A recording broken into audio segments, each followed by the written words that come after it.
My name is Georgia Williams and I'm the Education Program Coordinator for Everick Foundation. From 2022 to 2024, we partnered with the Wulli Wulli Nation Aboriginal Corporation to deliver a Preparing Australian Communities grant. The project was entitled Dawson River Heritage Resilience. Key outcomes of the project included land and fire management training, an introduction into cultural heritage management and recording, and a survey program on Wulli Wulli country that documented key cultural sites and the risks posed by bushfires and tropical cyclones. The workshop today was to give exposure to people from Wulli Wulli who are more likely to be in the field. To me it means that we can record sites and we can keep it in the archives, for future references, to show our young people, show our elders as well of what we find. It's good for the elders who can't make it out there, so we can actually show them where they are through photos and on maps. Yeah, I definitely think, especially with the iPads, like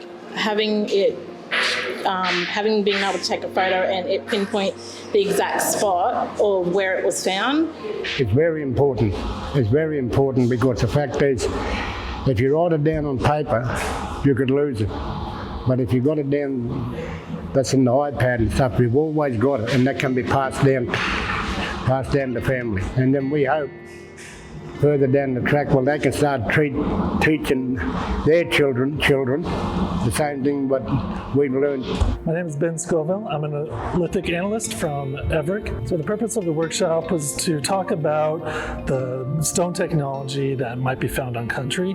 And to do that, we went through a lot of the basics of identifying stone tools so that they can identify culturally modified stones compared to naturally broken rocks, and looking at the different kinds of raw materials that are found on country as well. We've got the next lot of generations just coming through, and we need it there for them to learn and to know about all the recordings that we've done. Patrick mentioned about the cultural mapping in the sense of it's all digitised. That would be great in the world that we're moving into. But for this generation, the ones behind us and the ones that are young at the moment, it's really important for them to get out on country, understand the different landscapes, the environment, everything. I see the digital realm of things is really good, but it doesn't capture everything. There's a difference of being on country, that feeling and sense of belonging and, knowing, how to navigate through different areas and all that. So it is really important.